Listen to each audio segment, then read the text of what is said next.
Hello and welcome to Literally Heinous. We are here with a very special guest today, an old friend of mine, sort of the queen of the New York City improv scene. I guess I'd say she's pretty famous. She's known around town.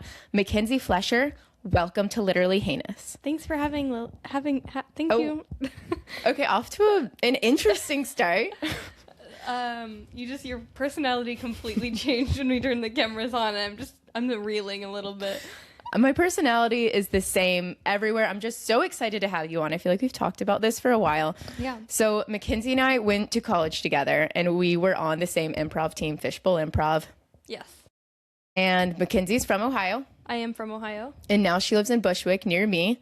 And she is a member of the Brooklyn Comedy Collective sketch house comedy team. Oh, Shooty. Did I say that right? Yeah, we were the 2025 residency. The 2025 residency at Brooklyn Comedy Collective. Yeah. And you're also a member of a pretty long-running improv group, Help Me, I'm Drowning. You perform all over the city and low-key all over the country, too, sometimes. Yeah, we do a little bit of traveling during our festival season. It's a lot of fun. Wait, what is improv festival season? Well, it's not like I guess it's usually like the beginning few months of the year, and it's just when all the colleges have their improv festivals. So they invite, quote unquote professional teams to come and you perform a set and you teach the kids workshops, and it's really inspiring. That is inspiring. Yeah. So you travel back to Ohio State a decent bit to perform at our improv team, Fishbowl. They do an annual festival every year, Tides. And, we planned Tides together. I did 4 Tides. So that was our annual comedy festival at Fishbowl. And we would always have the professionals, usually from Chicago or Columbus or Cincinnati, come and perform. And then it was always cool when we got people from New York because they felt like celebrities to me. Like being at Tides and then you watch the pros perform and sometimes they come to the after party. I felt like it was like having the cast of SNL at our houses. But it's so weird because it's now that's you. No, it did. I remember being like, oh my God, they're so cool. They live in New York and they're doing it. And now I go back and the college students are so sweet. And they're always like, how do you do professional improv? And we're always like, you don't.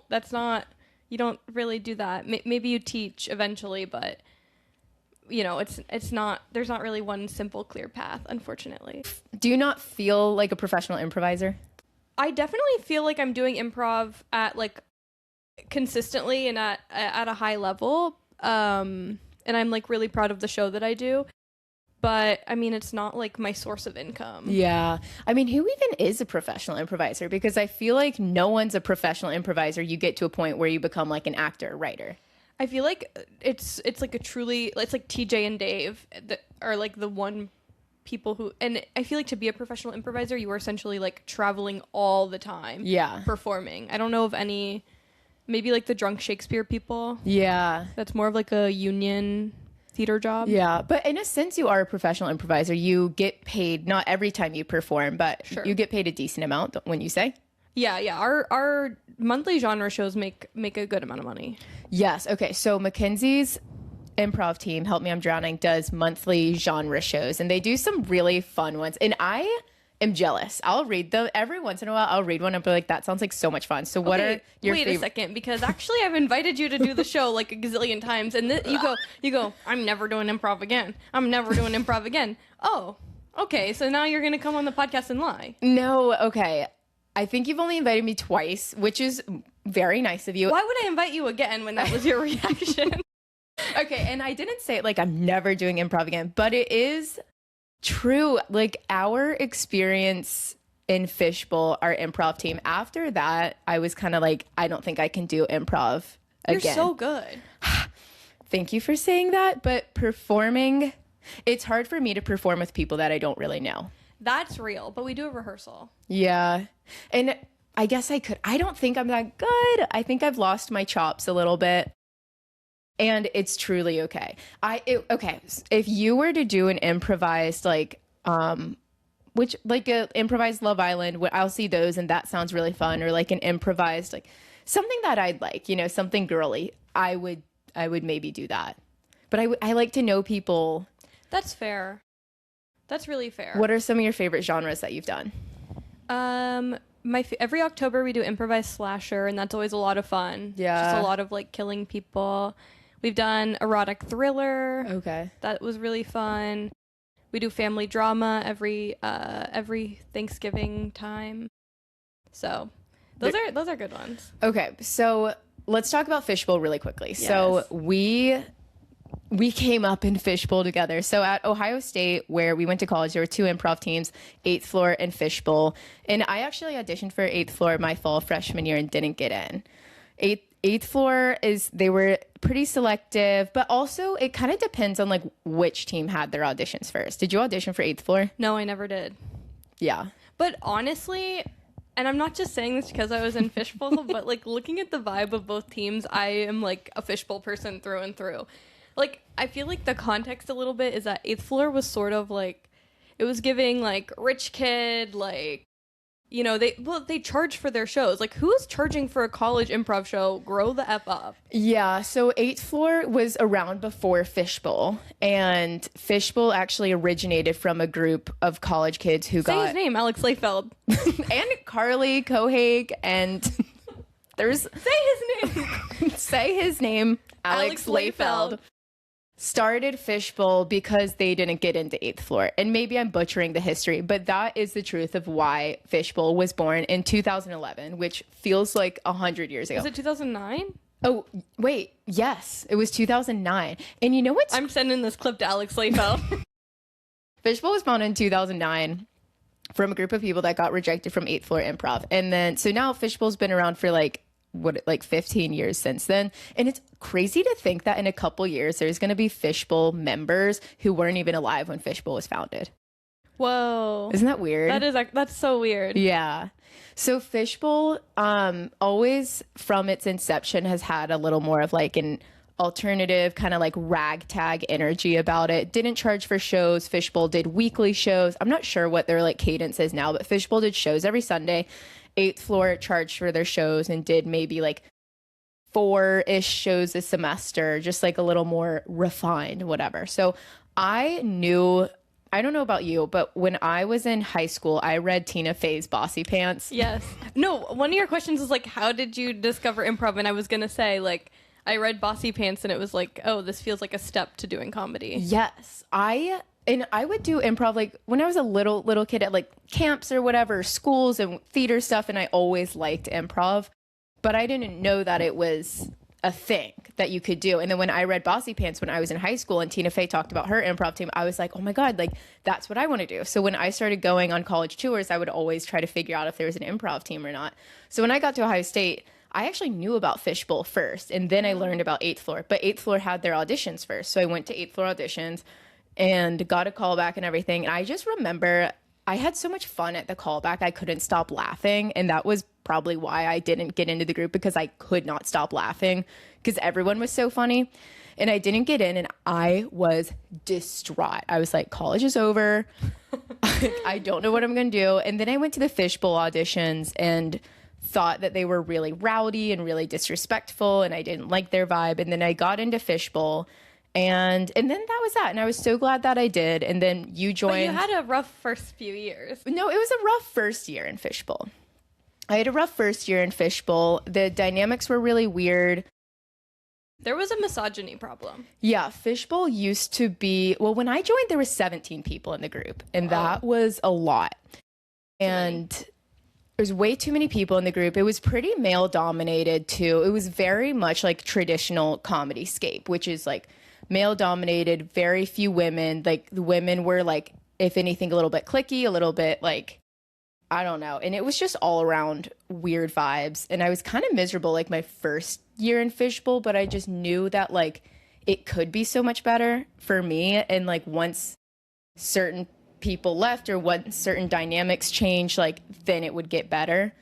And then after at the end of my freshman year, like 8 people graduated.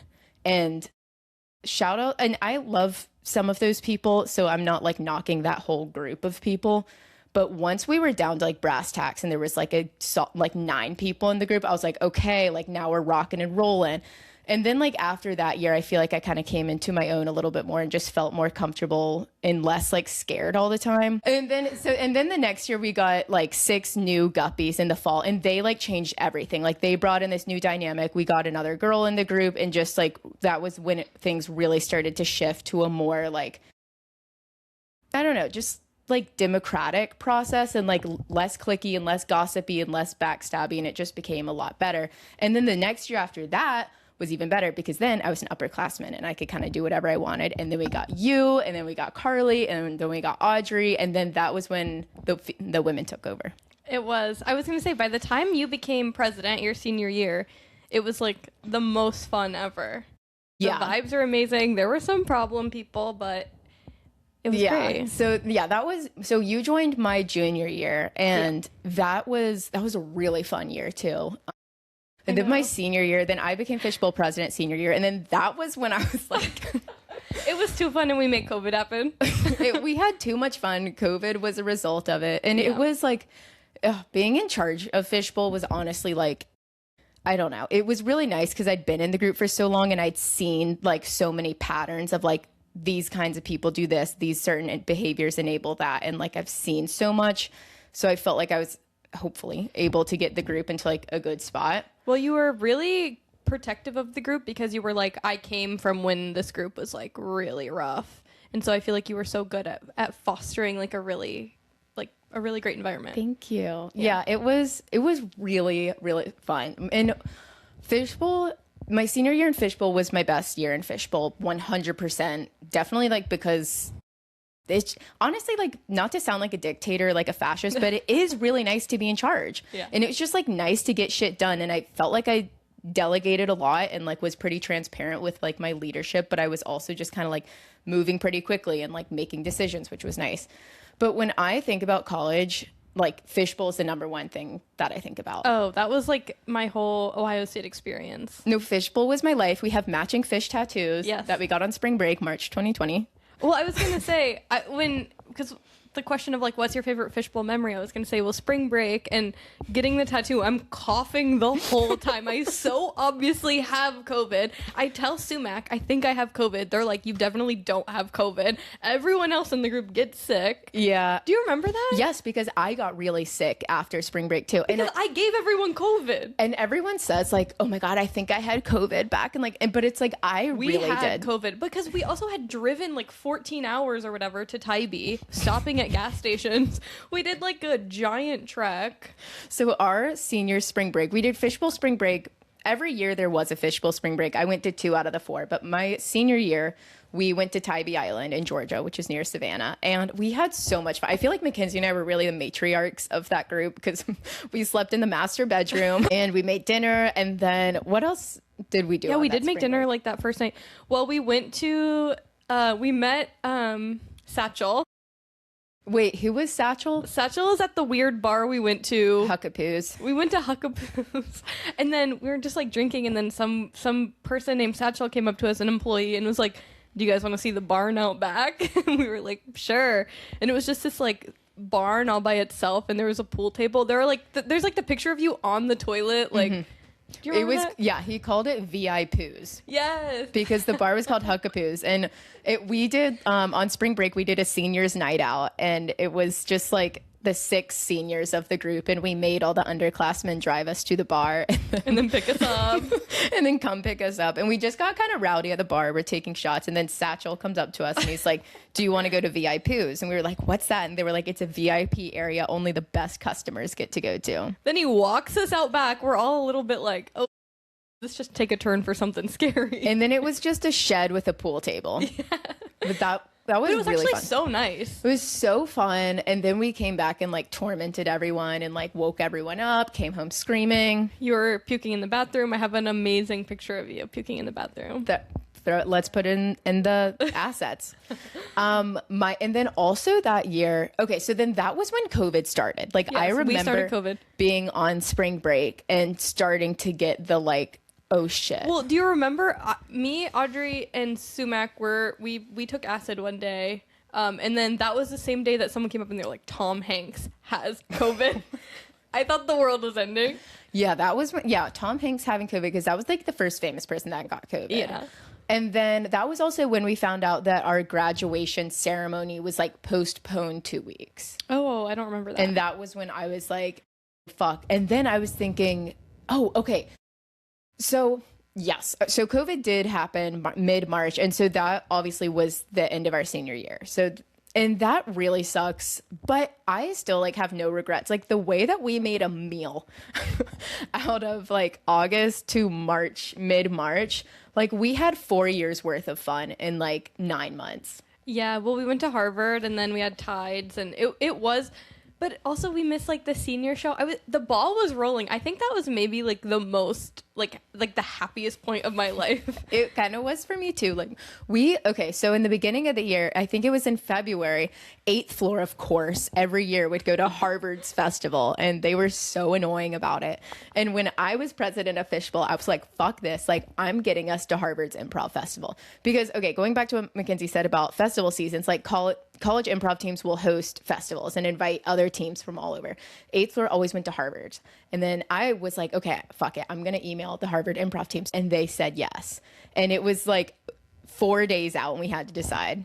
And we had to drive there in your Buick. Yeah. So it was like a 12-hour drive. So we had like 3 days to decide. And I just messaged the team and I was like, hey, Harvard just got back to me. We are invited to Harvard's Improv Festival. We would have to drive pretty much overnight. It's 12 hours. Who wants to come? Or whatever. I think we went back and forth a little bit. But then you know what happened? Only the real ones effing came. And the way that like we 18 went to Harvard, yes. It was... But we did the worst improv of all time. That was humiliating. So the drive to Harvard, I remember it was a snowy night. We drove through the night and I remember having like horrible vibes. I remember for whatever reason, we went to like get a beer before we left. I don't know that you did. I guess it must have been January, and we had just gotten new guppies, so new members of our team. And then we were driving. I guess we went out to a bar like to welcome them or something. So we were getting ready to drive through the night. And so there was 5 of us. It was me and Mckenzie, Carly and Audrey, who were like our besties, and then Sam, who we love. And I remember it was snowing. It was really cold, and I was already really on edge about driving through the night. And I just like had a bad feeling. Like I just remember just having a lot of anxiety and feeling like, what if something happens and the headline is like 5 college improvisers perish in car crash. And I drove like the first 4 hours, and then I think Sam drove, and I fell asleep. And then I just remember waking up to a beautiful sunrise in Connecticut, and I was like, we're gonna be okay. That's so beautiful. I didn't know that. Yeah. And then we stayed at a co-op at Harvard's campus called like Hemp. 3-Sec.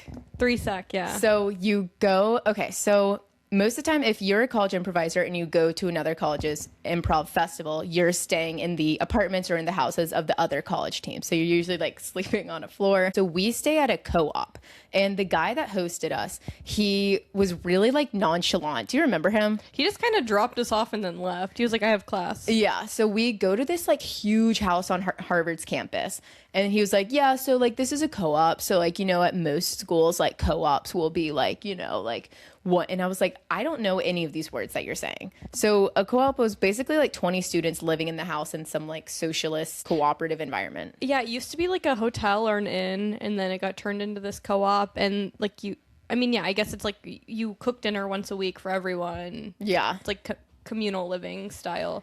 But it was gorgeous. Oh my God. And it was a maze. It was beautiful. And I got my own room, I think. I don't know. That whole weekend was a blur, and it was the most fun weekend of my life. It was really fun. And it was also fun because me and Audrey were both dating people in 8th floor at the time. So it was sort of like flirty vibes there. And we were it was like the first year that 8th floor and Fishbowl were kind of friend groups. Yeah. And so we were kind of having fun with that, I feel like. Yeah. So like, as we mentioned earlier, there was like a soft rivalry with 8th floor, but definitely like when we became in charge of Fishbowl, like when we were the leaders, we really patched things up and actually became friends with 8th floor. Did I tell you that I saw Monty and Will at the festival, the college festival in Missouri? I think you did. Because they're on an improv team in Chicago now called Swamp, and I saw them there, and Monty walked on the stage, and I was like, that can't be. Yeah. It was. I will always have beef towards 8th floor. I know. I felt the same way. After we did the workshops, one of the workshops that my team did was 8th floor, and I went up to Monty and Will and Trevor, and I was like, the 8th floor kids were actually pretty good. Yeah. And they were like, what do you mean actually? Yeah. I would, even when we were friends with them, like, yeah, it was frenemies. Totally frenemies. And even, like, I don't talk to anyone in 8th floor anymore. But, like, obviously, I hope they're doing well. I don't wish the worst on them, but I will always have beef with them. I'm taking a Zoom class right now. It's, like, a writing thing, and my teacher was in 8th floor. And Who is it? His name's Matthew Starr. And he was way older. Oh. And I actually do really like him a lot, but it's always just in the back of my mind. I'm like, you were in 8th floor. Have you said that you were in Fishbowl? I think when I reached out to, so it's a pilot writing class. So I'm working on my pilot, and I reached out to him like a year and a half ago because I heard that he teaches this class. And I think like Evan Lazarus like also took the class. So I reached out to Matt and I was like, hey, like I was in Fishbowl, like maybe at the same time. And he's just sent me the link to his class. And then I didn't end up taking it for like another year and a half, but I haven't like reminded him or anything. But it's just something about like their aura. Like they're all kind of the same to me. Yeah. Like this guy, Matthew, he's an amazing writer. He's so funny. He's such a good teacher. Like I'm loving his class. Like it's so great. But I'm like, of course you were in 8th floor. Like you seem like the type. Our Tides was just epic. Yeah. And our after party. I also think about everyone trying to go in your room to hook up. Yeah. I was dating someone in 8th floor at the time, so I took them up to Lily's room to try to have like a little makeout session. I get up there, our friend Audrey's already in there with the person she's dating. I'm like, what are you doing here? I was gonna use this room. And she was like, I'm already using this room. Meanwhile, our friend Carly comes up with someone from 8th floor. She's like, what are you guys doing here? I was gonna make out in here. And then Lily comes in and is like, you guys need to get out of my room. My house was huge in college. I lived with 7 other girls, and we had 10 people from Bowling Green staying with us. And my college roommates, there were like 7 of them, and I told them ahead of time, like asked, I was like, I need to have the Tides after party here. It's just going to be a bunch of like dorky theater kids, whatever. And they like pre-gamed with the Plastic Shatners and had so much fun with them. And then my roommates went to like a frat party and said like the whole time they were just like, should we just go back and like hang out with the Plastic Shatners? And like we had the most epic party. And then we like cut the music at one point. Like I stood on a chair and said something about like Fishbowl and Tides, and then we timed it so like music turned back on, and then like confetti was everywhere. It was awesome. It was a really fun party. I think people stayed till like 4:30 a.m. That's crazy. It was epic. That was definitely one of my favorite Fishbowl memories, and that like right up against Harvard too. Yeah.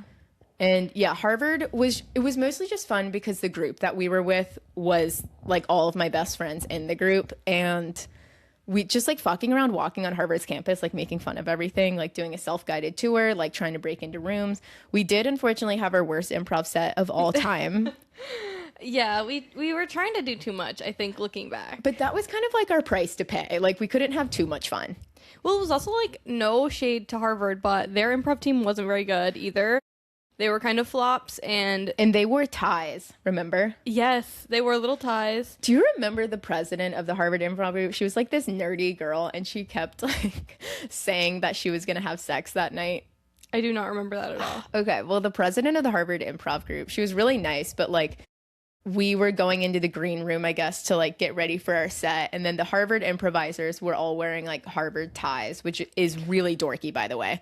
And then I don't remember what led the Harvard president to say this, but she was basically just like, yeah, like party's going to be crazy tonight. Like I'm definitely not getting laid.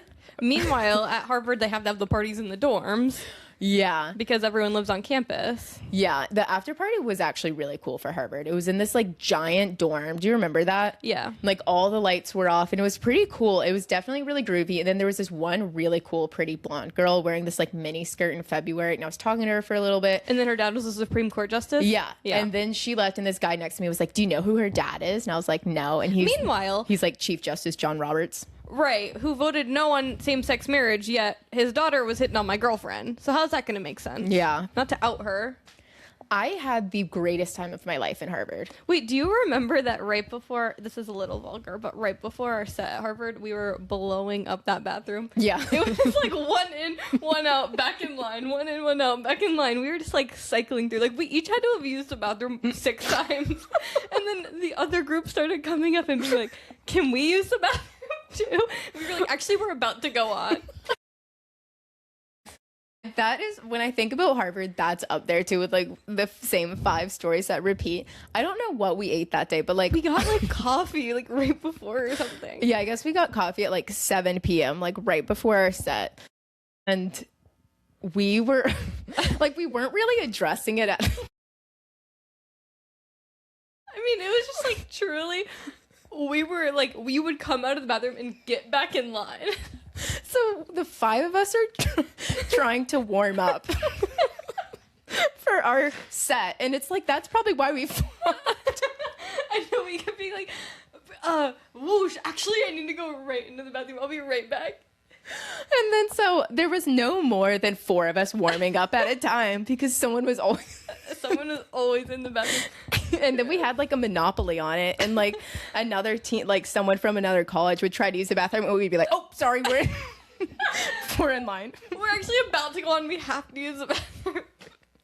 And then we did the worst set of all time. We were probably dehydrated. But the thing is that other people said we sounded smart.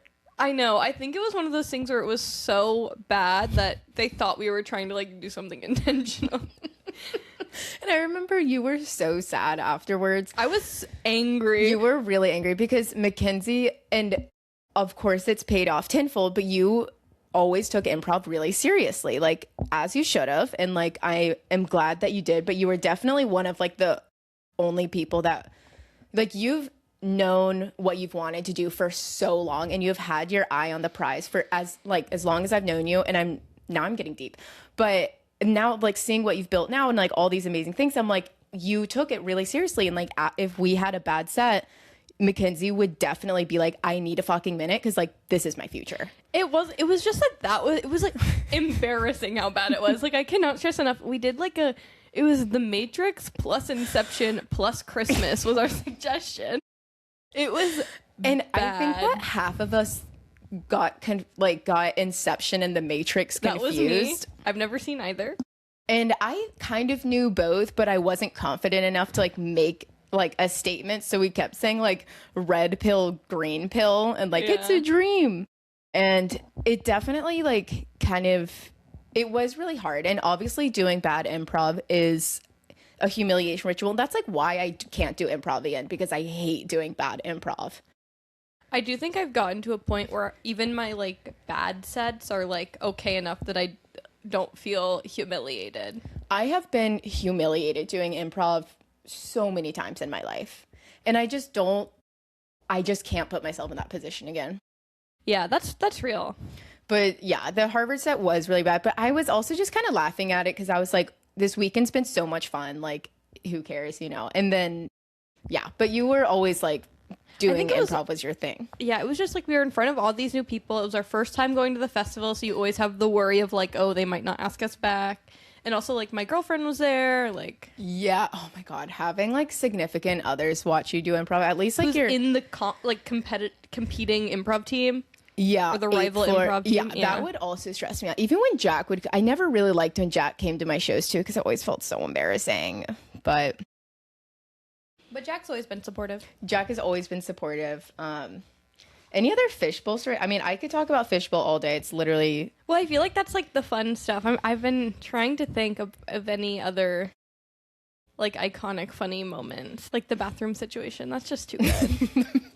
And then like, oh my god, one of my favorite memories of Harvard was when we were driving home, another 12-hour drive, and prank calling people. Yes, we were on a prank calling kick. And we still do prank call every once in a while. If between me, Carly, Mckenzie, and Audrey, like whenever 2 of the 4 of us are together, we'll call the others and prank call. And that started in Harvard. And we called Sam and told him that all of the planes were grounded for literally no reason.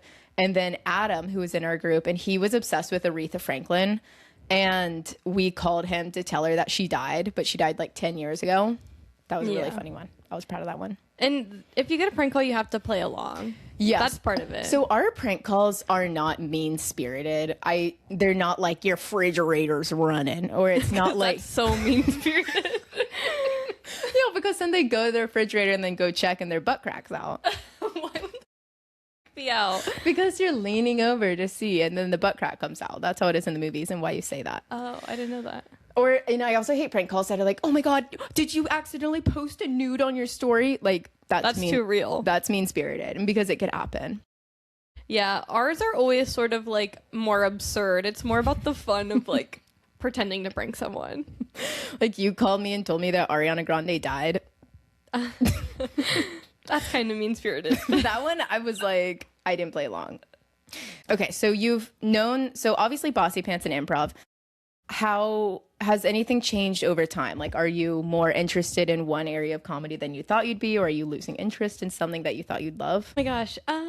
Yeah, I mean, it's definitely changed. I think I've been in New York for like 5 years now, and I was, up until like the beginning of this year, I was in 2 sketch comedy groups. I was doing my improv show. I was like really trying to hustle, and it just got really exhausting. And I feel like I realized that I needed more balance in my life. So I like joined a rec softball team. Yeah. And I joined like a gay marching band, and that has just been so amazing. Yeah, I mean, I guess I just got a little burnt out. And what I want has changed. I mean, I don't know if you saw, but like Chris Gethard, he like went on a podcast, and do you know him? I don't even know who that is. He's like a 2000s like ginger comedy guy. Yeah. If you saw a picture of him, you'd be like, oh, I've seen him and stuff. But he went on this podcast, and he was talking about how like these like there used to be so many like little comedy jobs where you could like make a living wage, but it wasn't necessarily like writing for TV, or like there were just like a lot more like middle ground opportunities, and that just doesn't really exist anymore. And yeah, it's just like your choices are sort of like put stuff online, or like just keep doing shows. Yeah. So you're mostly in like the putting on shows business, I guess I'd say. Does that differ from what you thought you'd be doing, or are you're doing the thing? I feel like I'm doing the thing. I Yeah. mean, that was sort of one of the realizations I had of like, I'm doing these shows with Shooty and with H-Mid that are so fulfilling, and they feel really good to do. Like that, why does it have to be more than that? Yeah. You know? When you were younger, what was like your comedy dream? And then what would you say is your comedy dream now? Sorry, is that a horrible... I hate when people ask me my dream, so no pressure. No, I mean, I think it's a great question. I definitely younger, it was like SNL, writing for TV, whatever, touring, even though I don't even really do stand-up like that. But I think now that I've been in it, I am like, I would actually... Working on SNL seems like a really exhausting, stressful job, and a type of environment that I don't enjoy being in. Yeah. Yeah, so now the goal is just to keep making these shows that I'm really proud of, and keep writing these songs that I'm proud of, and you know, I have some sketches that I'm like, this is like a really strong piece of writing. Like I don't know. I would rather just make stuff that I really stand behind, even if only a couple of like my comedy people see it. Yeah. Than like, and just like enjoy my life. I'm in grad school right now. What? I didn't know that. Yeah. What are you doing? I'm doing library science. Whoa. So I'm just like, I want to just have a day job that I don't hate, and like, yeah, keep doing my improv show and keep writing sketches. And yeah. Do you feel like a pressure to be putting out like reels and doing a video series and all of that? I think that I don't really feel that pressure as much, but the pressure is certainly there. Mm-hmm. Like it is like, I mean, you look at the cast of SNL this year, it's like all people who had like online followings. Like you look at who they take to JFL and who gets like JFL stuff. It's like that definitely is playing a huge part in like what opportunities people are getting. It's like, yeah, what do you already have a following that you can bring? But I don't know. I mean, to use JFL as an example again, I have one of my friends is Bell Decker is the funniest person in America, and like her JFL audition, it's like her, and she doesn't have like a huge online presence.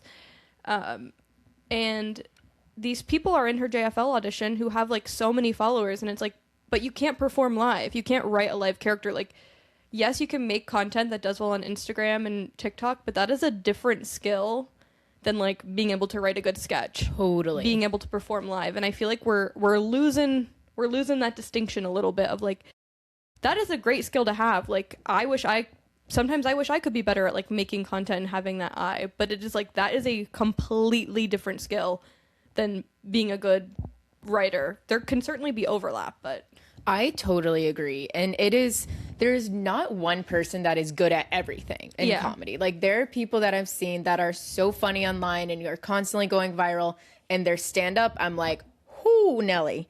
It's a different and skill. That is okay. Yeah. Like, not everyone is good at everything. And then there's so many amazing stand-ups that I love, but it's like they have like 800 followers, you know? Yeah.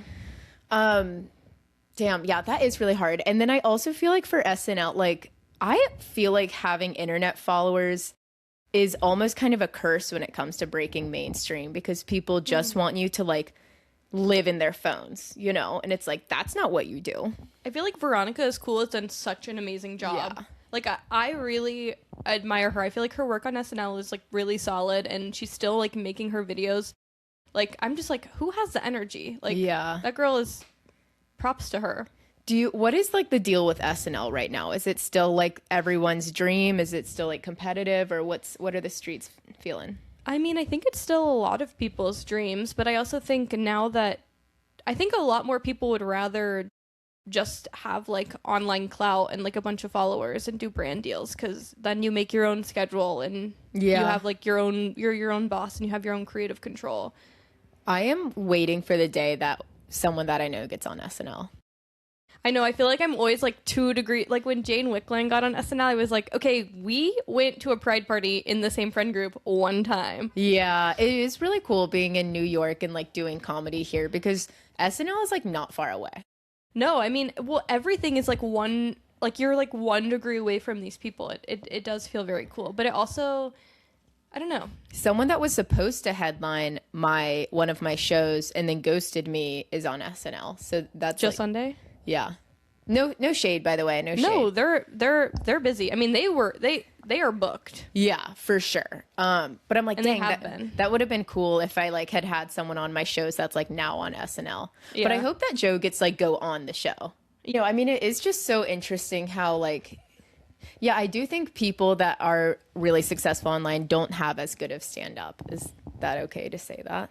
I mean, I think that's okay to say. I think it just depends. I mean, there are great stand-ups who their whole success online is them posting their clips, and that's one thing. But I do think it's a different skill than like, making like actual reels. Yeah. But also, I'm sorry, the art of making a reel is so scary and pathetic. It's like, it's like you can make a video that's like 6 seconds long with like crazy text on screen, and you're gonna get a bunch of views because it's like that is like what the algorithm wants. I've had some pretty good success online. Like, I will have a video go viral maybe like 2-3 times a year, and it's never anything crazy, but I feel like over my years I've had that, but I can't repeat that.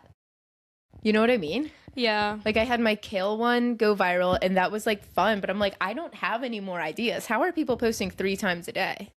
I know. You know which one of yours I love is the one where you were at the Broadway show.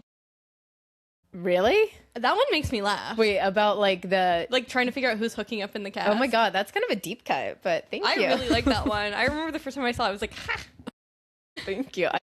I did a video with my friend, and it was just us like scanning the playbill at a Broadway show like really rapidly with our eyes, and then the song over it was from Les Miserables, and it's like, tell me quickly, what's the story, who saw what and why and where, and then the caption was trying to figure out who in a cast is hooking up.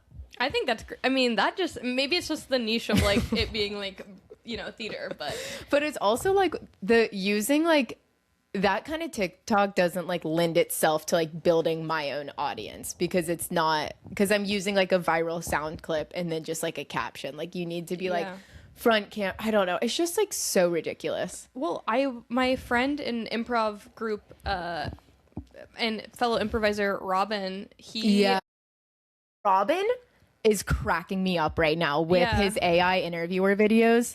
Well, that's the thing that's so, like, he ended his job at the end of last year, and he was like, I'm just gonna try making content full time. And he just started posting his characters every single day, and he went from having like 2,000 followers to like 16,000 in like 3 months, just by like forcing it, by making these videos. And I just, like, I mean, obviously so much work, like I cannot even imagine. Like, but I just think that's, I don't know, I'm just so impressed when people do it. And like we have other friends, and he kind of modeled that after our friends like Jack and Caroline who did the same thing, but they live in LA. And it's like, if you just post a video every day, that, like, I don't know, you just have to have that one character that pops off, and then you can just make variations of that. And people and Robin is like a genuine, like a funny person. Like he's on your improv team, and he's really nice too, and just like has like the comedy chops. And so he also, like, of course that translates nicely to reels, because he's already like developed like his comedy voice.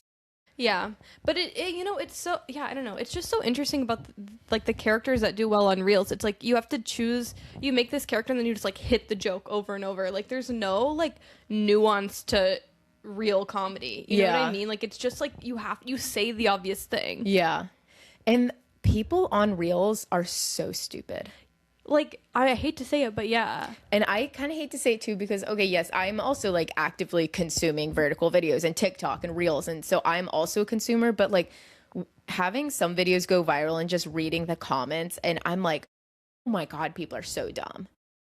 On Robin's AI interviewer, they did this video where it's just like a Zoom, and Robin is like interviewing to be on this company, but the other guy, Jack, is this like AI interviewer, and he's like, the acting in it's really good. And then so Robin will be like, hey, yeah, super excited, like what kind of questions do you have for me to join the company? And then Jack's like, so excited to have you here. People like thought it was serious. Yeah, people have I'm sorry to anyone who's not, any man on the street video you have ever seen is fake. Like, I'm so sorry. These videos go viral, and it's like, if you clicked on that person's Instagram, you would see that is actually their best friend who's pretending to be their scorned ex. Like, none of that stuff is real. It is all casted. I feel like at the beginning they tried to do real, but unfortunately, a lot of times when you interview like an average person, it's boring. It's really, really boring. Yeah. There are so many casting calls all the time. And I have like friends who host these little shows, and they'll always be like, can someone come be on my, man on the street thing? And it's like, that is all fake. That is all just trying to get like an interesting clip. It's all fake. And if you're falling for it, you need to up your information literacy skills. Yeah. Like, okay, the thing is, yes, I fall for things. Everyone falls for internet things all the time. Usually I'm just like scrolling through and don't care to dive deep. But if I am really perplexed by something, I'm like, that's a fucking crazy thing to say. You go to the profile, you see who's tagged, and you can usually be like, oh, they're both comedians. Duh, it's all scripted. Yeah. Like, have you heard that sound that's going around that's like, can anyone hear me and see me and hear, or see me and hear and see me, or? No, I've only been doing Instagram on Sundays. Oh, you're so good.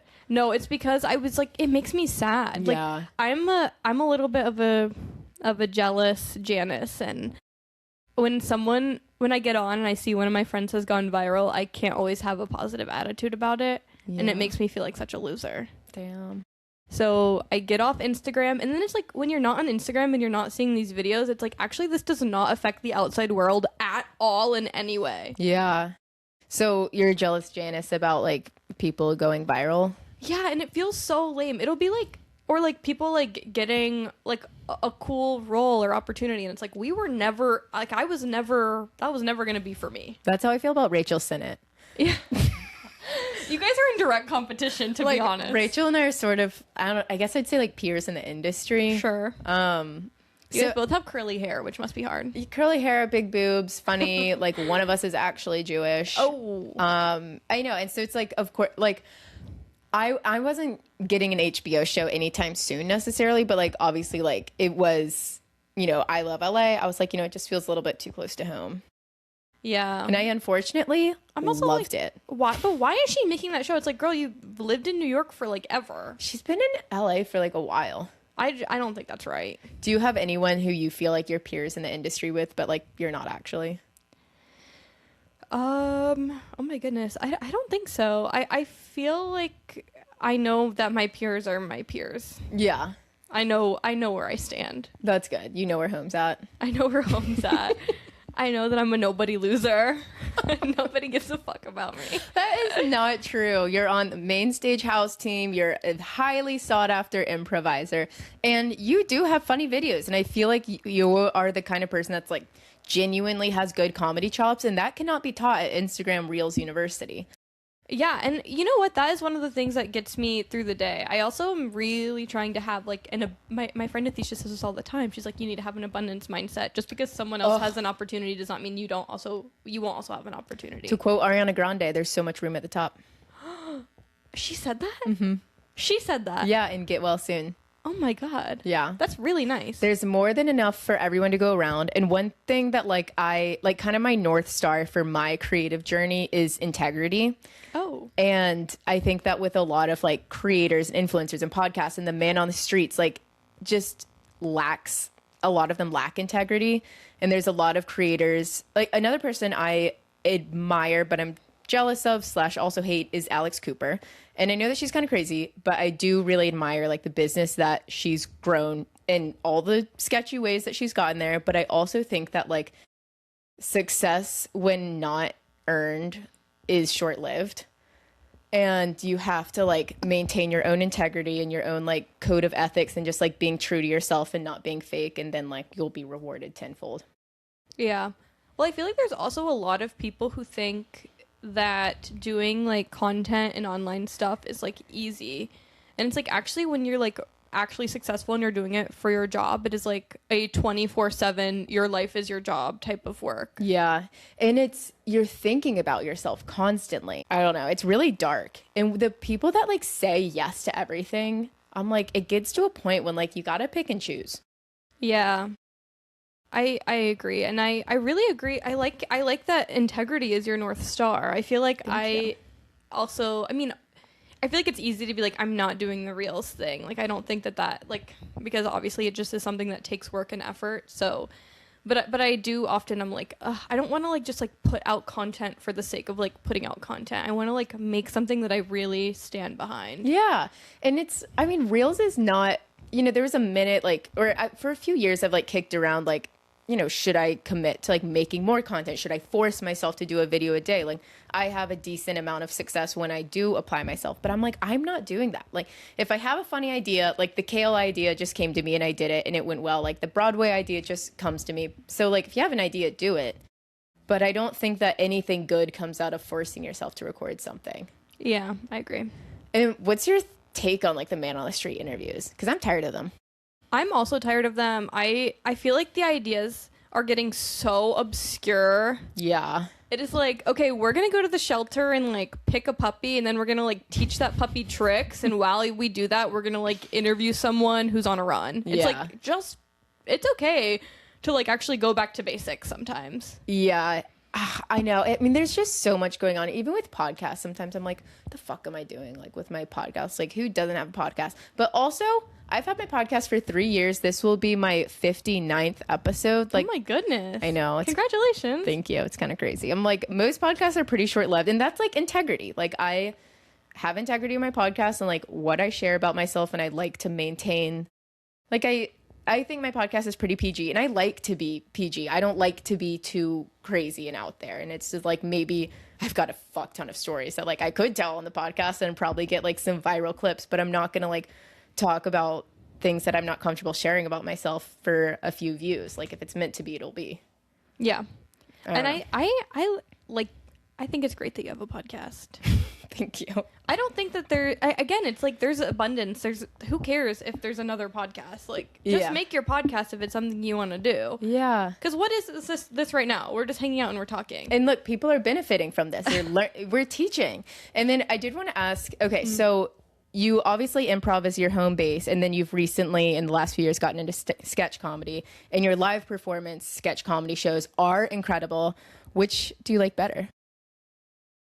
I think, like you said, improv is home base. Like, I think being comfortable doing improv has only made me better at sketch. I guess there is something I like them both. I love writing something that I feel really, really proud of. Yeah. Like, I don't know. I have one sketch and I'm like, I don't want to sound braggy, but I'm like, this is a perfect sketch. Like, which one is it? It's the Subway Showtime one that was in the last show. Oh yeah, I think. Can you walk us through it? Well, it's actually, we're submitting it for a competition. So don't walk us through it. Actually, I'm sorry, but basically, sometimes you have an idea that you feel really good about, and it's nice to write it down and then have.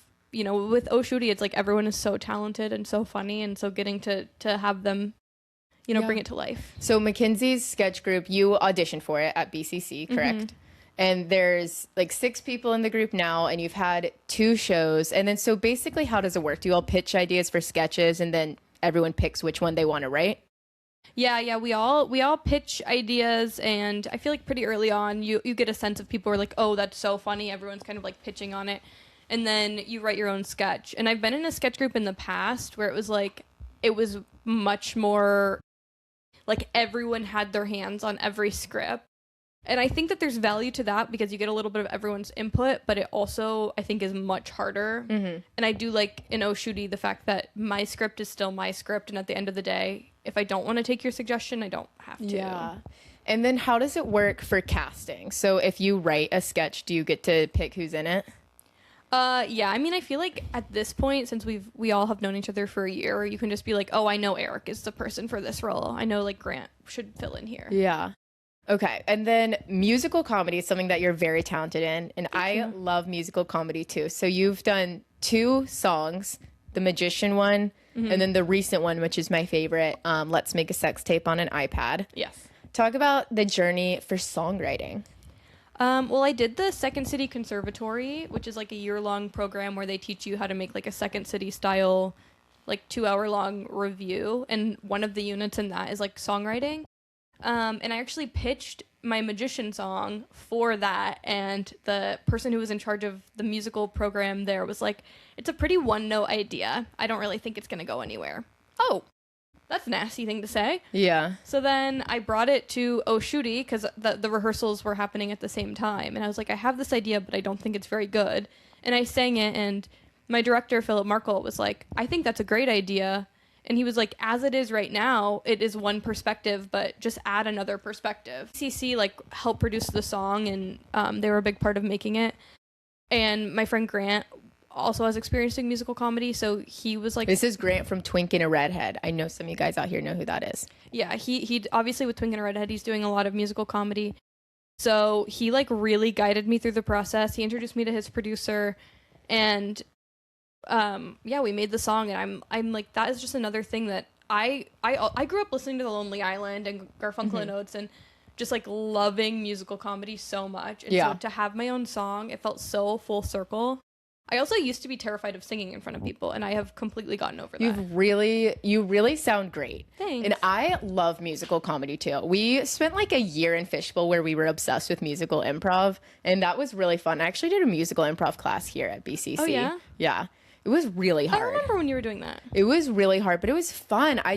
Musical comedy, that is something like really good musical improv. I highly recommend going to see like a good musical improv show because they'll have like sometimes an improvised band, like usually an improvised piano, like a pianist, and that is electric. Like performing with people, and we would get to a point with our musical improv when we got really good at it because we had a pianist, shout out to Harrison too.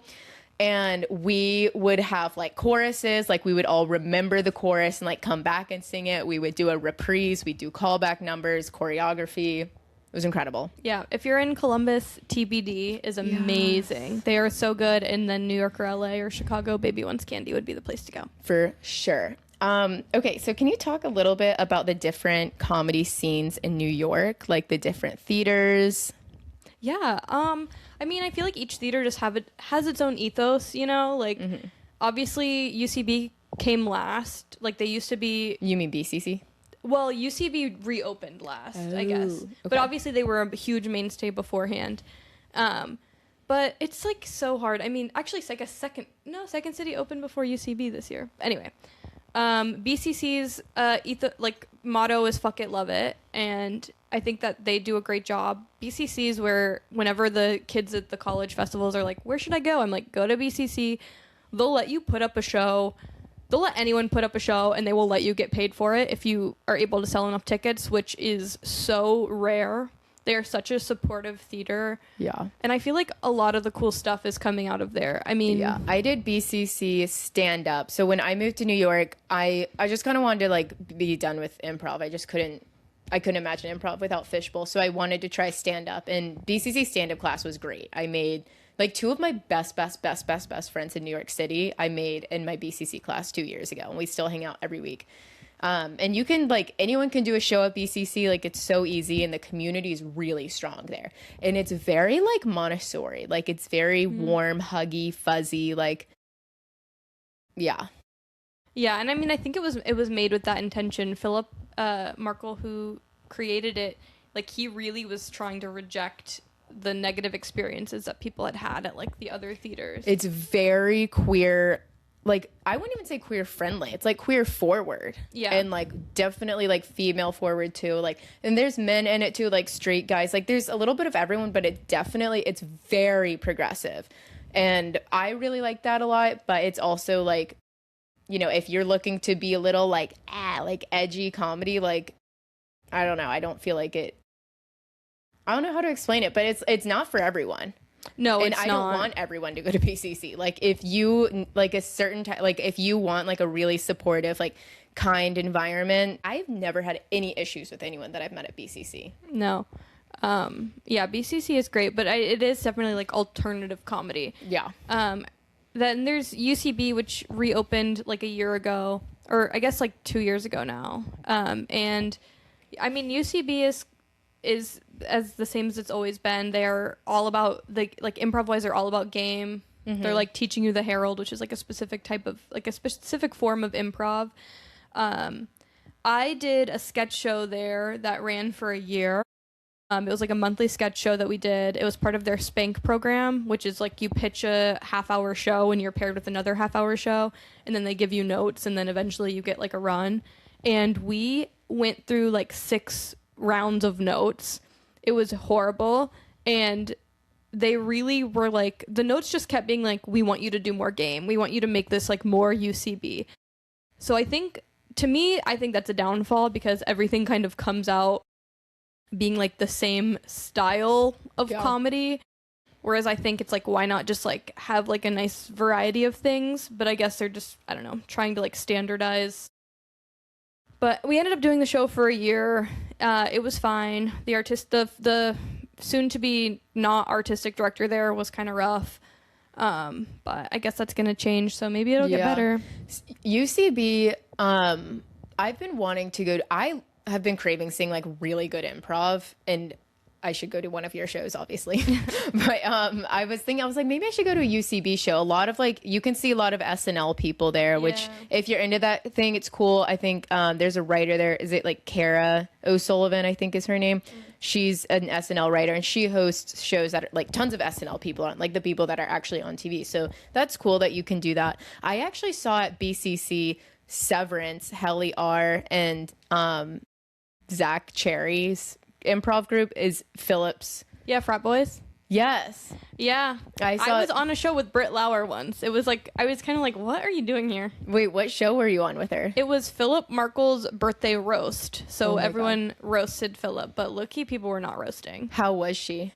She was good. Well, hers was so many of the people were being like sweet and being like, so she had him, they went to college together. Yeah. And they took like an acting class. And so they read a scene that they did in college, which was from like Cat on a Hot Tin Roof, and it was really funny, but it was like not mean enough. Yeah. And then my group, Shooty as a group, went up and we tore into him because we thought it was like a real roast. That's crazy that people weren't roasting. Everyone was being so nice. And Maya Sharma, who is like the programming director at BCC and great friends with Philip, was sitting in the back of the theater being like, come on guys, it's a roast, like you need to be nasty. So was Philip mad at your roast? No, I do think he had a lot of feelings about it.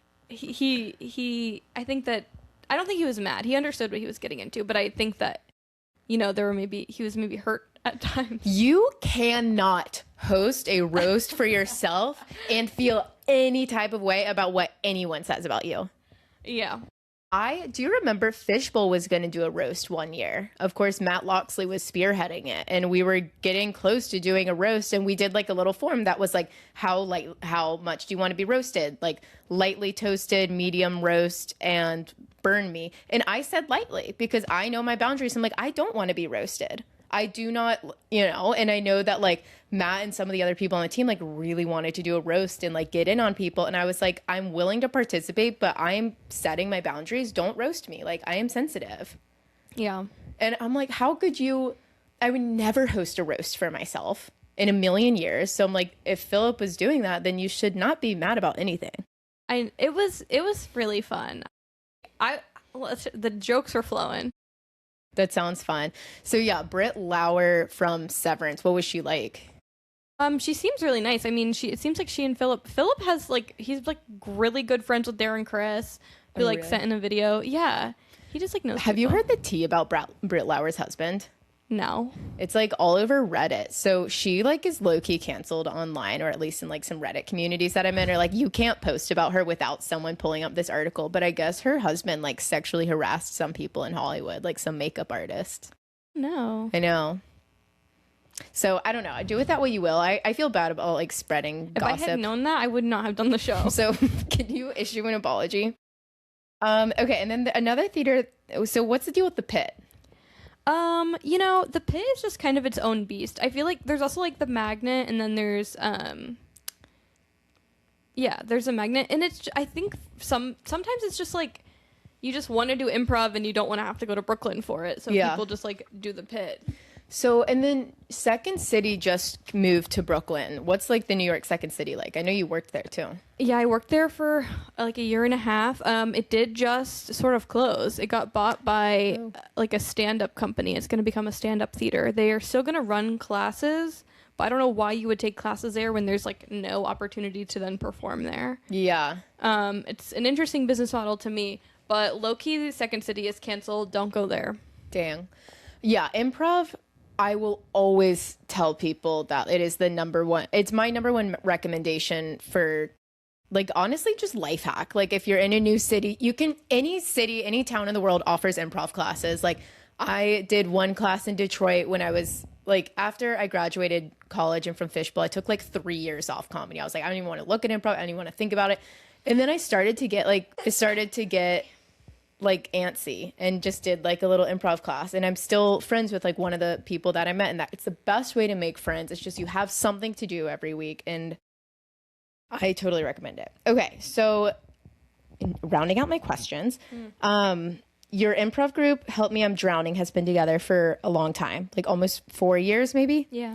How do you have a long-running improv group? I feel like so many people start them and then they dissolve. How do you find time to practice? Like, what advice do you have for mending rifts? Honestly, I think the way to have a long-running group is just to make sure that you make a group with people who want to do improv. There are a lot of people who do improv as like a means to do stand-up, or as a means just to like be in comedy, which is great.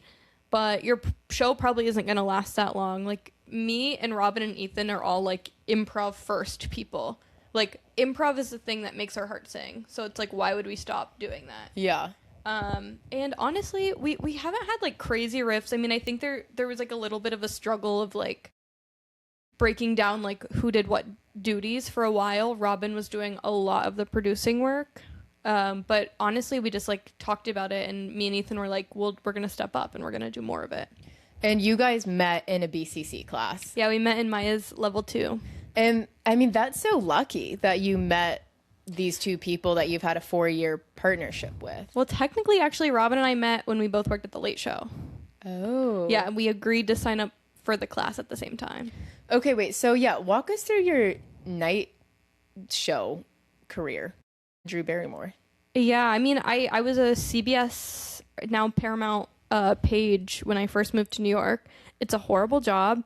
It paid $15 an hour, and you had no control over your schedule. So sometimes you would work like 60 hours a week, and then the next week they would give you like 12 hours.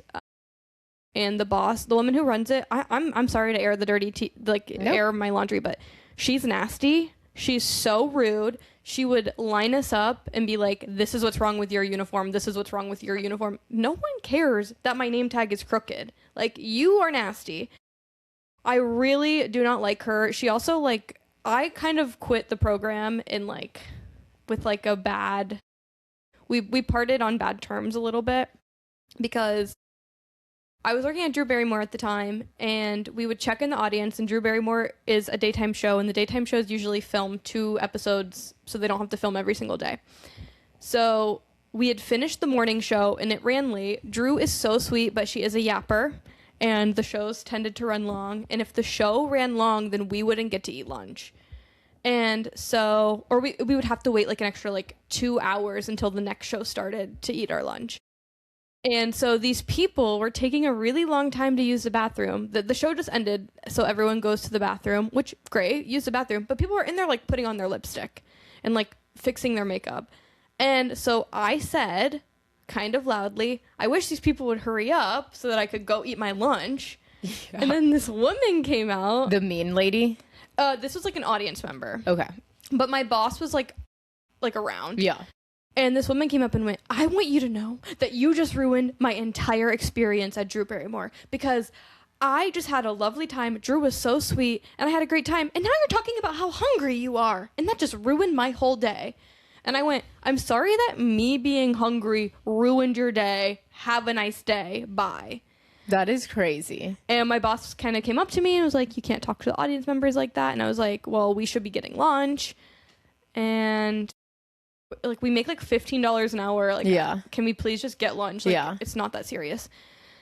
And we didn't get to have lunch because it took too long and we had to wait for an extra 2 hours. And I literally, that shift ended and I went back to my boss's office and I was like, I'm putting in my 2 weeks. And she was like, I think that's for the best. Ugh. Wow. But you know what? And then I ended up getting a job with the company that does like the ticketing. And so I ended up going to work at The View in Tamron Hall anyway, so I was still working in live TV. Yeah. I made more money doing the exact same job. That's perfect. It was great. Did you ever meet Drew? Yeah. Drew is so sweet. She would like, some mornings she would like walk through where we would like set up for the audience, and she would, I mean, one of the girls who was a page with me, like in my class, is now her personal assistant. Dang. Yeah. I have like, and then 2 other girls that I work with are like production assistants on her show. That's so cool. She was like, she is a real one. Like, she really is what you see is what you get. Wow. I love Drew Barrymore.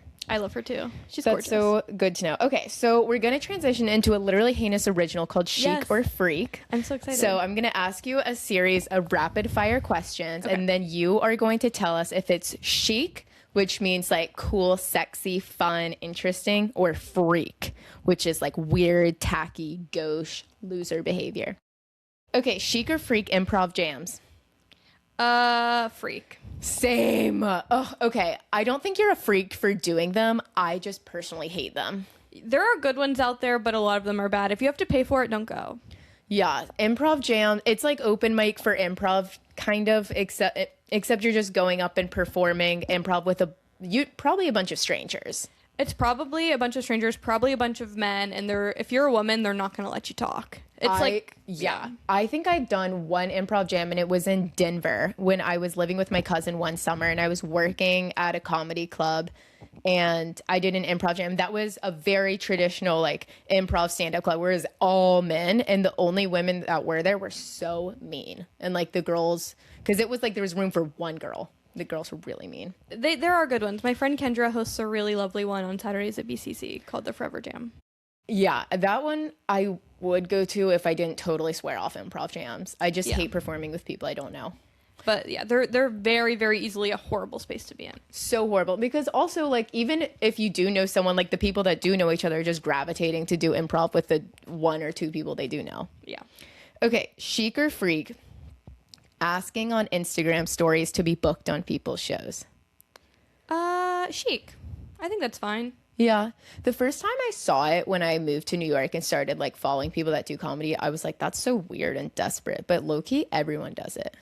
I mean, sometimes you need to film something for an audition. Like, sometimes your mom is in town. Like, I think if you want to be a professional comedian, you're probably going to have to be a little bit shameless. Yes. Oh my God. Yeah, that was something that really surprised me when I moved here. But yeah, people do that a lot. And it's not weird. Like the first few times I saw it, I was like, isn't that a little odd to be posting on your stories, like asking for people to put you on their shows or saying like, it's my birthday, book me as a birthday gift. I'm like, that's kind of weird, but it's not. But if it's someone's birthday, you should be booking them because all their friends are going to come to that show. That's true. And comedy is a business. Like, even if you're just hosting your own little shows around town, not making any money, like if you are like, stage time is how you get anything done. Yeah. Okay. Chic or freak dating within the comedy scene? Chic. Do you want to talk about your paramour? Yeah. I'm dating someone that I did the residency show with. Their name is Lexi Ritter. They're a great character performer. They're very funny. Yeah. Yeah. Potential Lit Hain guest. Yeah, you should. They're a little nuts, so they'd be good. Was there like a sketch where you and Lexi fell in love? Or was there a particular moment? I think it was just like after our rehearsals for the show, we would all go to the bar and it was so clear.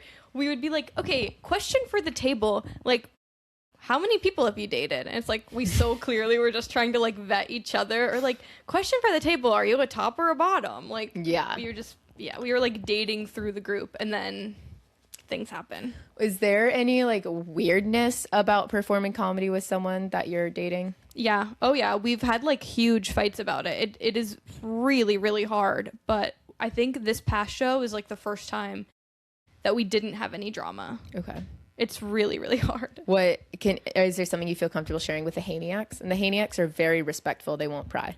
I mean, it's just like, I don't know. It's like a combination of things. Like, I know over the holidays we did a show and there was a sketch. There was like an idea for the closer that Lexi and I disagreed on. And I don't know, like like you have a bad day at work and then you come and then your partner is being like, I don't think we should do this idea. Like it feels personal.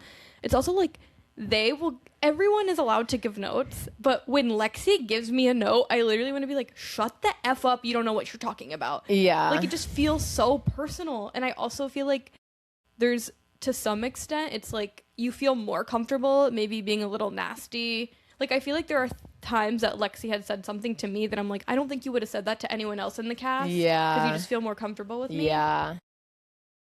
But we talked about it a lot because it was kind of a problem for the first year. Like we would leave a lot of rehearsals kind of being mad at each other.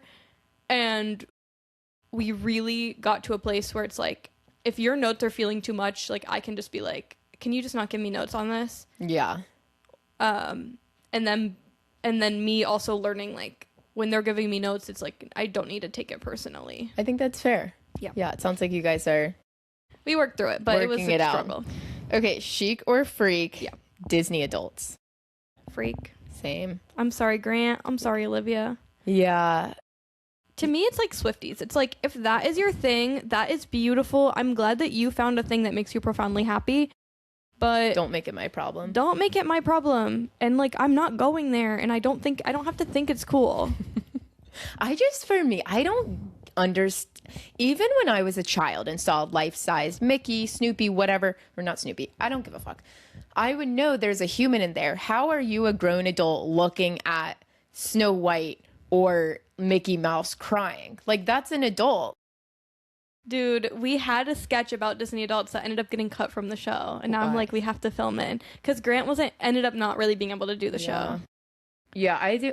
And also, I kind of do want to go to Disney. I've actually never been. And I know. So I have a group of gals, if you're listening, that we kind of like, we do a trip like every couple years, usually like Miami or Cabo. And we were kind of talking about it. And I was like, this is stupid. But like, what if we went to Disney?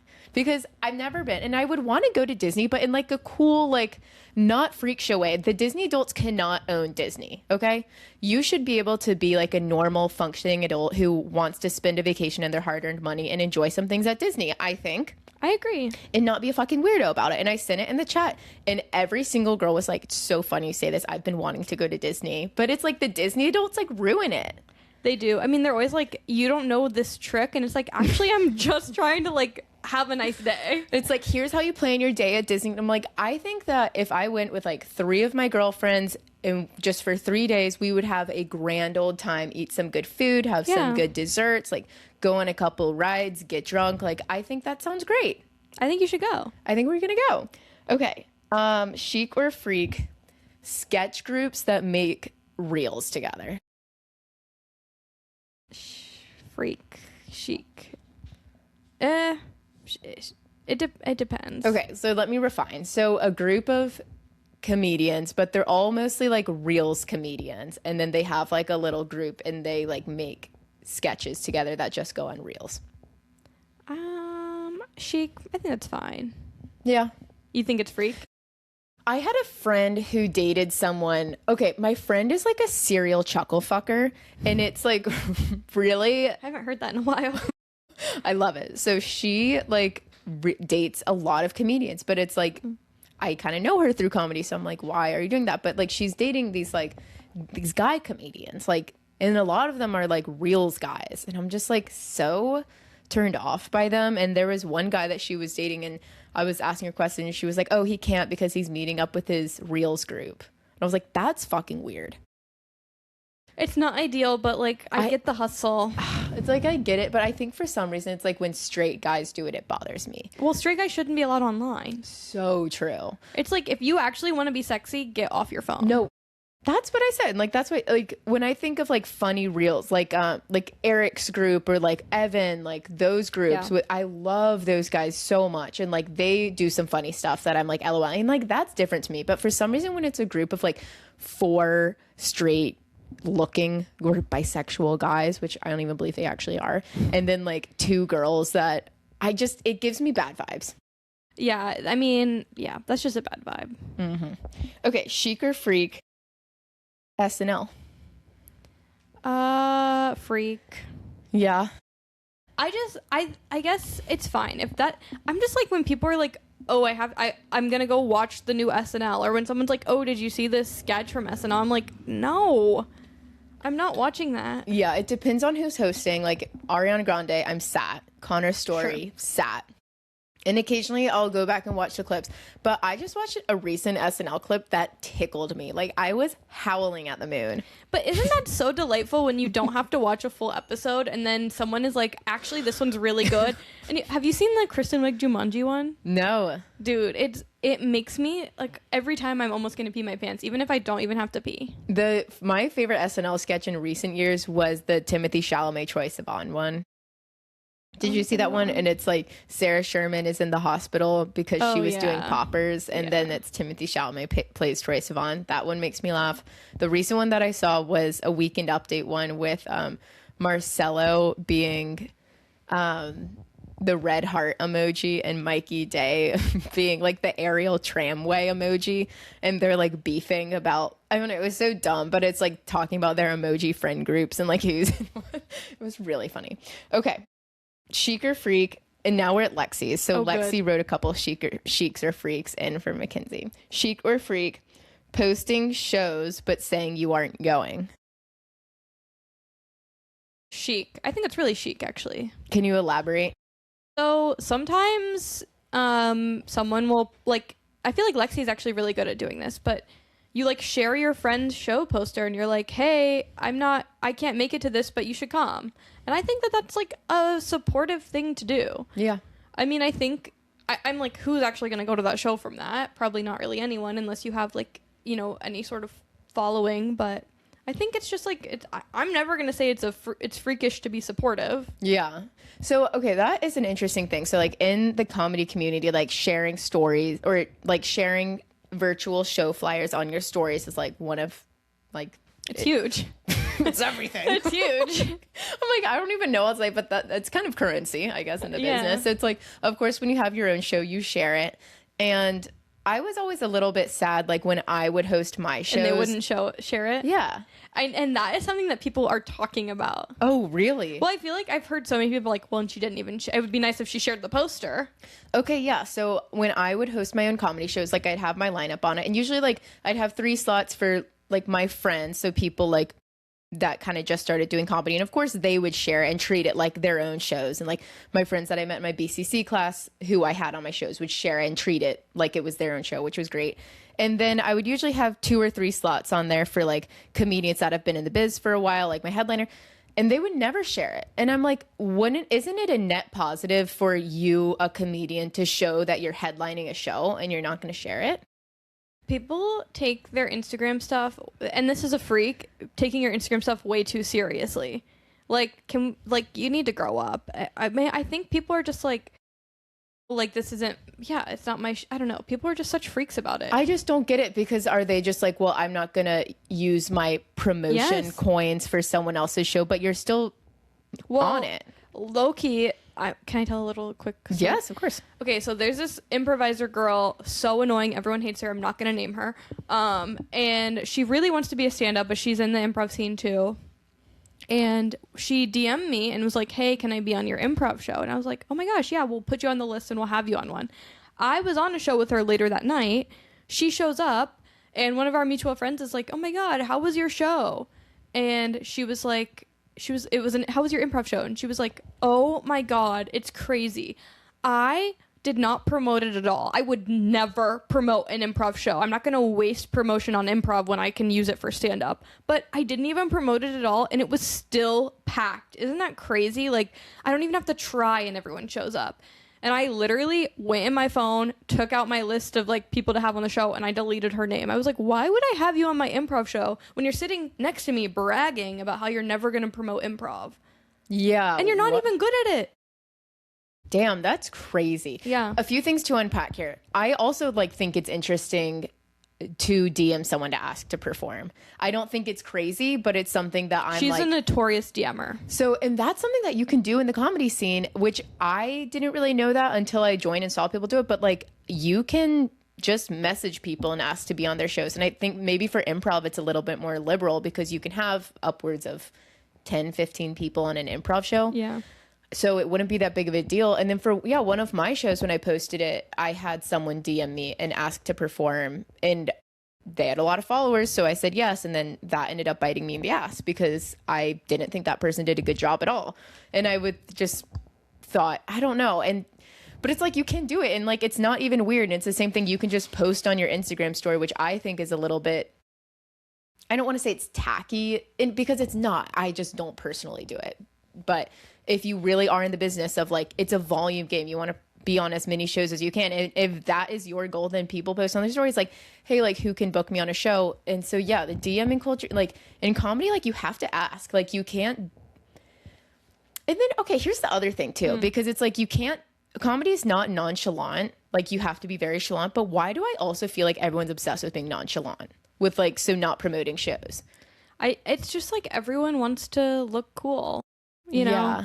Everyone wants to seem like it's happening without like trying very hard. Yeah, it is very true. The promotion thing is weird because I'm like, doesn't it make you look good that you're performing on someone else's show and you're not going to post on your story? I don't know. I don't get it. It is like, I think it's even outside of comedy. It is just too much of an epidemic of people are taking Instagram so seriously.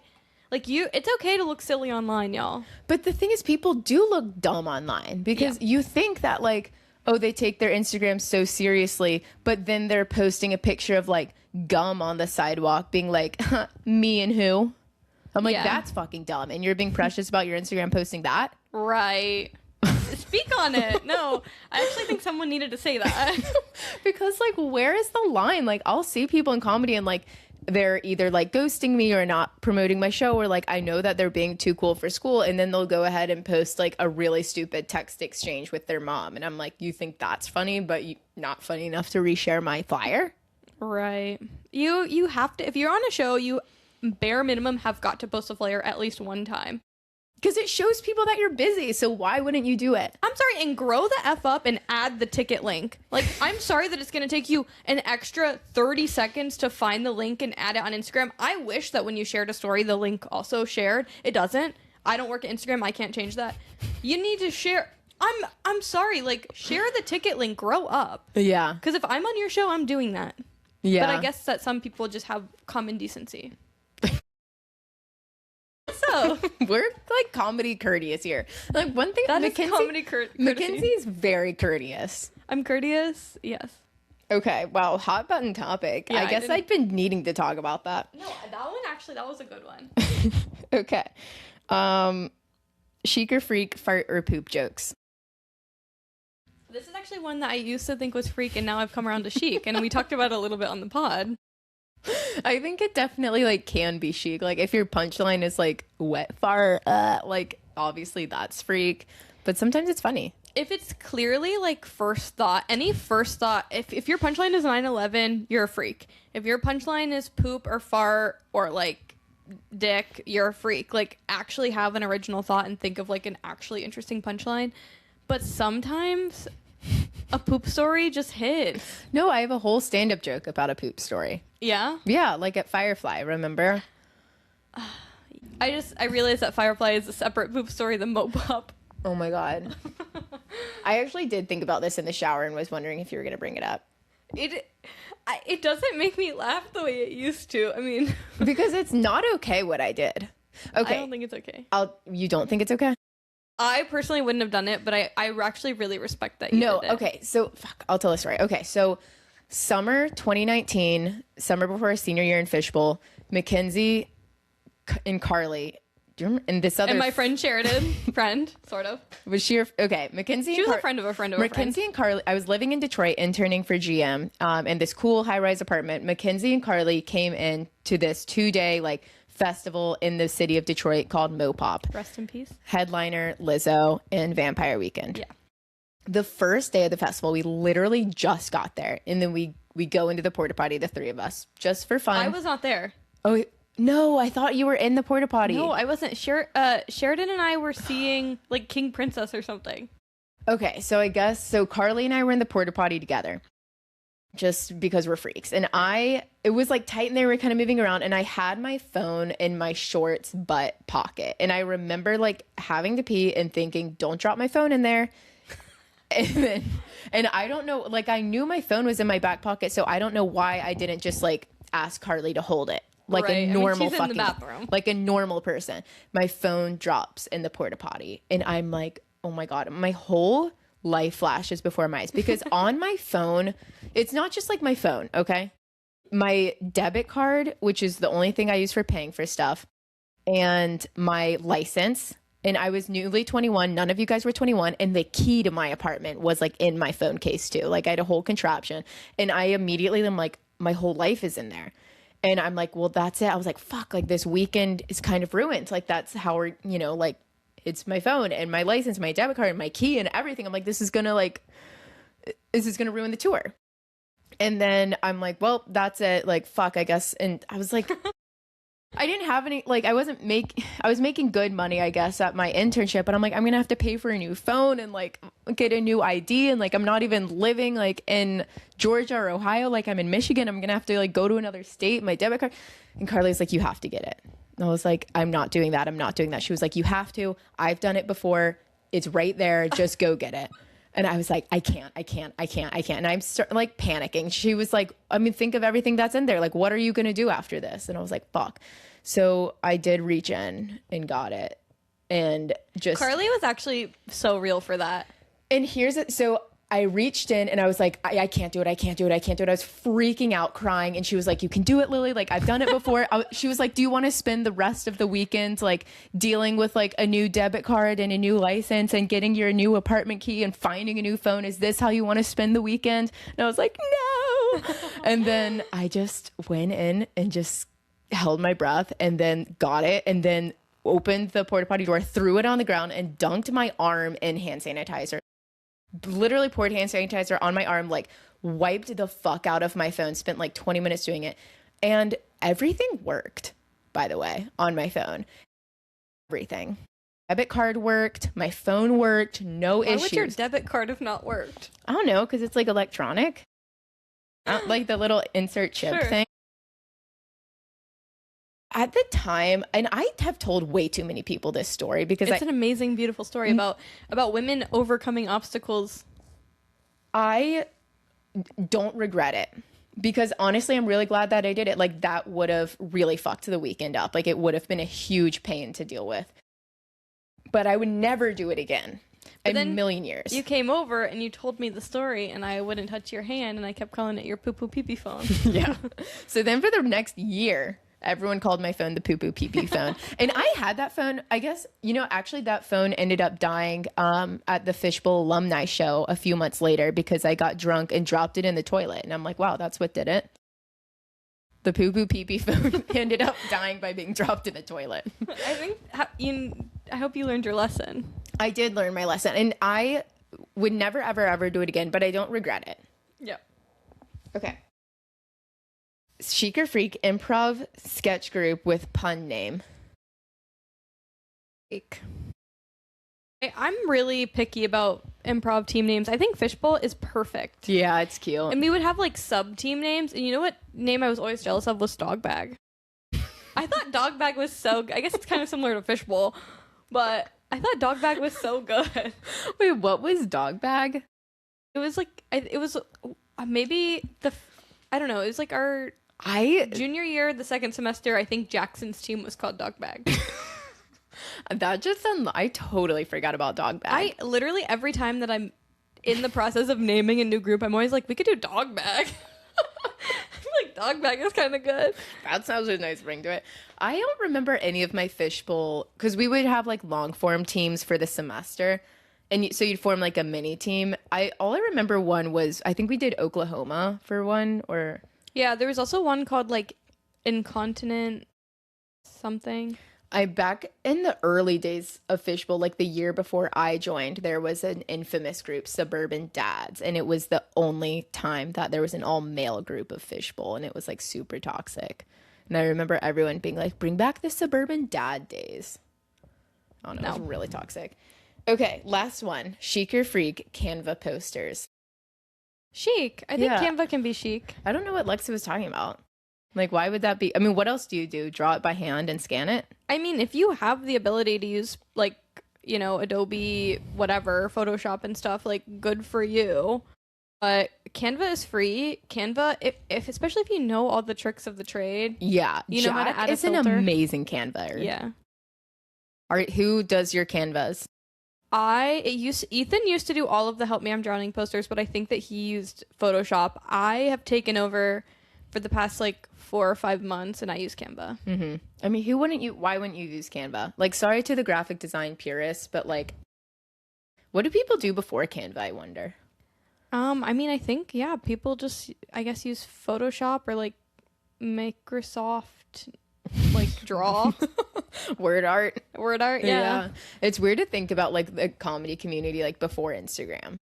I know, God, take us back. But I know we were like in high school, I guess, or like late middle school. But I mean, what was it like? I should have an old New York comedian on here. That would be amazing. Because seriously, I feel like Instagram is so central to the comedy world. Like, it's... Yeah. I mean, I feel like there are so many people who would probably, I mean, to some extent, myself included, I would delete Instagram if I didn't feel like an obligation to post posters and because also you get DMs of people being like, hey, do you want to be on my show? And yeah, I mean, that's where like business is done. It's all like DMs based, and it's a lot of information. So yeah, wait, how is your Instagram Sundays going? It's really good. I will re-download the app if I need to like post something for HMid, but I only really let myself scroll. It was really mostly because I have a desk job and there's nothing really to do, and so I was just spending like 8 hours straight on Instagram every day. Yeah. So I just was trying to break that habit. Now I spend 8 hours straight on Reddit. Oh my God, I'm such a Redditor. I love Reddit. We'll have to compare subreddits. Okay, well, Mckenzie, you have been an amazing guest. I hope you've had fun. Thank you. I did have so much fun. It's nice to see you. It's great to see you too. Is there anything you want to plug? Any shows you got coming up? My team, Help Me I'm Drowning, has a show the second Saturday of every month at 8:30 p.m. in the BCC Pigpen. Different genre, different cast. It really is a lot of fun, live music. Just an all-around great show. And yeah, I mean, if you want to follow my YouTube channel at Flush Her, I'm gonna post a video essay in June. Flush_her. Yeah. And same thing on Instagram. Yeah. Okay, well, thank you so much for coming on, Mckenzie. Bye.